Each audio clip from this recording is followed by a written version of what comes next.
오늘은 전도서 7장 13절부터 14절까지의 말씀을 함께 나눠보겠습니다. 전도서 7장 13절부터 14절까지의 말씀을 봉독해 드리겠습니다. 하나님께서 행하시는 일을 보라. 하나님께서 굽게 하신 것을 누가 능히 곧게 하겠느냐. 형통한 날에는 기뻐하고 곤고한 날에는 되돌아보아라. 이 두 가지를 하나님이 병행하게 하사 사람이 그의 장래 일을 능히 헤아려 알지 못하게 하셨느니라. 아멘. 동경하는 이상과 꿈을 이룰 능력이 없는 인생에게 최선의 길이 무엇인지를 찾기 위해 전도자는 미래로 그 시선을 돌려 바라보았습니다. 이 땅을 떠난 이후 해 아래 역사에서 어떤 가능성을 발견할 수 있을까 하는 기대를 가진 것입니다. 그리하여 전도자는 권력과 재물을 추구하는 데서 눈을 돌려 시작보다는 마지막을 생각하는 삶, 현재보다 미래를 지향하는 삶을 살고자 했습니다. 시작보다 마지막이 중요하다 생각하며 인생을 아름답고 명예롭게 마감하고자 하는 자세를 취한 것이죠. 오늘의 현실에 절망하지 않고 내일의 미래를 기대하며 현실에서 겪는 좌절과 분노와 슬픔을 인내하며 살아가고자 했습니다. 그러나 전도자는 이내 그런 인간의 희망 역시 철없는 젊은이의 이상과 환상일 뿐이라고 말합니다. 우리가 처한 냉엄한 현실은 이런 꿈과 이상을 허락하지 않는다고 말합니다. 전도자가 깨달은 그 첫째 이유는 결국 인간의 도덕성과 그 실천 능력에 그 모든 것이 달려있기 때문이라는 것이었습니다. 오늘보다는 내일을, 시작보다는 마지막을 생각하며 모든 어려움을 감수하고 진지하게 살아가고자 하는 지혜자도 권력의 위협과 억압 앞에서 옳고 바른 이상과 꿈과 원칙을 비겁하게 포기하고 굴종해 버리는 것을 보았던 것입니다. 권력과 돈에 맞들이게 되면 스스로 나서서 비굴하게 아부하며 곡학아세하는 일조차 서슴지 않는 지혜자들의 모습을 본 것입니다. 인간은 그가 아무리 고상하고 아름다운 이상을 품고 오늘은 이러하여도 내일은 다를 것이라 하는 희망으로 살아갑니다. 그런다 해도 그것을 끝까지 지키고 이루어낼 도덕적 능력을 갖고 있지는 못한 것입니다. 인간의 이런 부패한 모습을 확인하게 될 때마다 해 아래 역사에 대한 희망 역시 불확실하게 되며 점점 사그라들 수밖에 없습니다. 이 부패성이 미래의 가능성을 좀먹으며 무너뜨리는 원인이 되는 것입니다. 그러나 전도자는 현실이 이상에 미치지 못한다고 해서 급한 마음에 속을 끓이며 노하지 말라고 합니다. 인간의 도덕적 능력의 실상과 현실의 어려움을 알 만큼 아는 자가 하루아침에 모든 것이 바뀔 것이라 기대하는 것은 적절치 못한 일이라고 말합니다. 현실이 이상과 같지 않다고, 내 노력의 결과가 쉬이 나타나지 않는다고, 일시적으로 상황이 더 악화된다고 해서 좌절하거나 분노하지 말라고 합니다. 더 나아가 도저히 소망이 없는 것 같은 현실 속에는 여전히 우리로 희망을 갖게 하는 요소들이 있다는 사실을 일깨우고자 합니다. 그것은 바로 인간의 지혜입니다. 비록 제한과 한계와 오류가 있지만 지혜의 유용함은 큰 재산을 상속받는 것만큼이나 유용하다고 말합니다. 심지어 지혜와 지식이 사람을 살리는 경우도 있을 만큼이라고 말합니다. 하지만 전도자가 스스로를 위안하고자 하는 이런 말도 하나님께서 만사를 그 뜻대로 행하신다는 사실 앞에서는 힘을 잃고 맙니다. 해 아래의 역사, 그 미래를 결정하는 것은 인간이 아니라 하나님이시라는 사실 앞에서 미래의 개선을 꿈꾸는 인간의 희망과 기대는 근본적인 한계에 부딪히게 됩니다. 인간 홀로 아무리 애쓴다고 해도 그것만으로는 소용이 없는 것이죠. 하나님께서 행하시는 일을 보라. 하나님께서 굽게 하신 것을 누가 능히 곱게 하겠느냐. 형통한 날에는 기뻐하고 곤고한 날에는 되돌아보아라. 이 두 가지를 하나님이 병행하게 하사 사람이 그의 장래일을 능히 헤아려 알지 못하게 하셨느니라. 내가 아무리 미래의 희망을 걸고 애써 노력한다 해도 하나님께서 구부려 놓으신 것을 내가 바로 펼 수 있느냐? 이것은 마치 하나님께 항변하고 따지고 묻는 것과 마찬가지이며 이런 생각을 품는 것 자체가 망령된 것이 아닌가 하는 일종의 숙명론의 함정에 빠지게 된 것처럼 전도자는 말합니다. 그리하여 형통한 날에는 기뻐하고 곤고한 날에는 되돌아보라고 말합니다.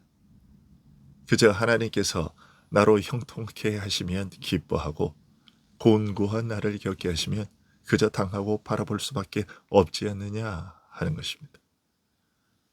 하나님께서 세상 만사를 그 뜻대로 행하신다는 이런 사실은 숙명론의 함정 외에도 또 다른 한 가지 어려운 문제를 야기할 수 있는데요. 전도자는 이에 대해 다음과 같이 말합니다.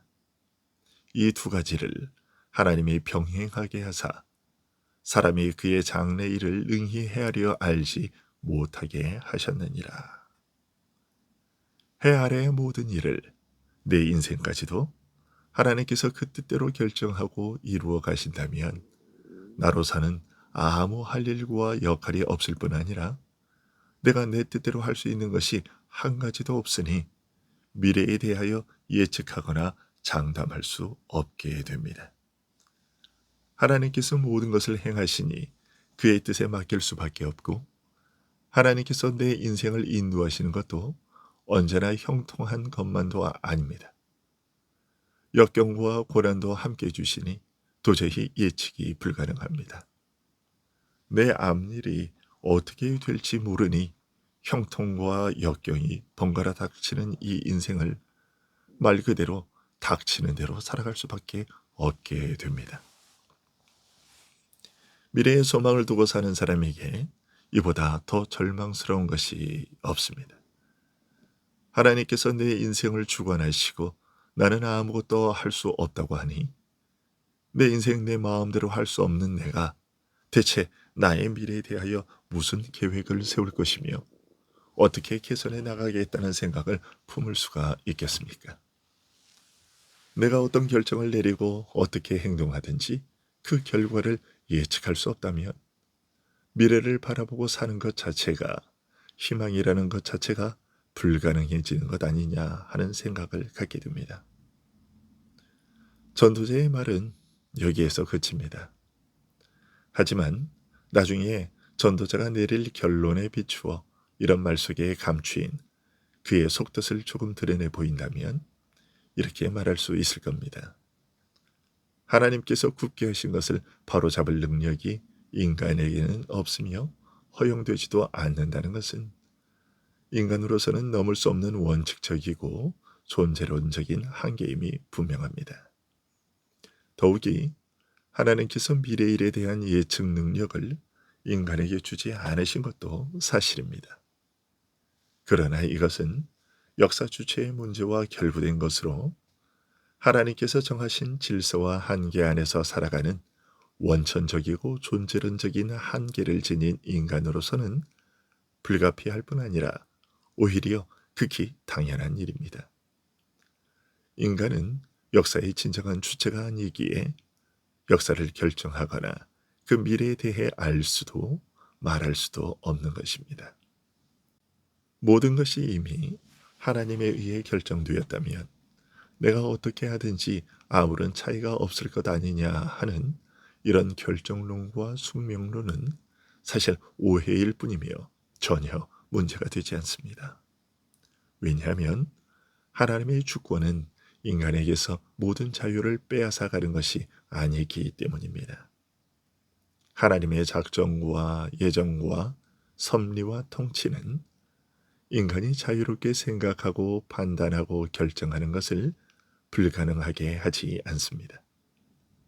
하나님의 주권과 작정과 통치는 신비여서 인간으로 하여금 자유롭게 생각하고 판단하고 결정하여 행동하며 그것에 대하여 책임을 지는 존재 형식을 그 안에 포함하고 있습니다. 인간의 도덕적 능력의 한계, 인간의 부패성은 영예로운 인생을 위해 미래와 마지막을 바라보며 진지하게 살아가려는 자에게 가장 심각한 좌절과 절망을 안겨주지만 우리 믿는 자의 경우는 다릅니다. 나는 이렇게 부패한 죄인이기 때문에, 나는 아무 선을 행할 능력도 없기 때문에, 나는 하나님을 바라보며 그의 능력과 은혜를 구하며 그리스도에게로 달려가는 것입니다. 내 죄와 부패와 무능이 나를 좌절하여 무너지게 하는 것이 아니라 오히려 그리스도의 온전한 능력과 은혜를 향해 나아가게 하는 인도자가 되는 것입니다. 하나님께서 우리 인생을 형통하기도 하시고 역경을 겪기도 하셔서 종잡을 수 없게 하시는 것도, 그래서 앞일을 도저히 예측할 수 없게 하신 것도 우리 신자에게는 전혀 문제가 되지 않습니다. 내 지혜로서는 앞일을 알 수 없기에 믿는 자는 항상 하나님께 나아가 그의 뜻을 물으며 나의 길을 주께서 인도해 주시기를 부탁하기 때문입니다. 그렇다고 해서 하나님께서 그의 뜻과 장래 역사 계획에 대해 전혀 알리지 않으신 것도 아닙니다. 선지자들을 통하여 계시하셔서 모든 세대를 위해 기록하여 남겨놓으셨습니다. 우리는 하나님의 말씀에서 그의 뜻을 알게 되고 그가 행하실 일들에 대해 알게 되며 그의 신실한 약속에 나를 맡기며 살아갈 수 있는 겁니다. 하나님의 신실한 약속이 미래에 대한 가장 확실한 대답과 보장입니다. 하나님의 약속과 그 신실성에 대한 믿음과 신뢰 안에서 믿는 자는 미래에 대한 소망을 가질 수 있습니다. 사도 바울은 로마서 5장 5절에서 이 소망에 대하여 말하기를 우리의 소망이 결코 우리를 부끄럽게 하지 않을 것이라, 실망시키지 않을 것이라, 결코 환멸로 끝나지 않을 것이라 하고 화관하고 있습니다. 다만 인간의 부패와 무능, 장래를 예측하거나 장담할 수 없으며 역경과 형통이 번갈아 들어 종잡을 수 없는 현실 앞에서 신자도 종종 시리와 절망과 의혹과 회의에 빠지게 되는 것은 그가 시험을 받고 있기 때문일 뿐입니다. 기도하겠습니다.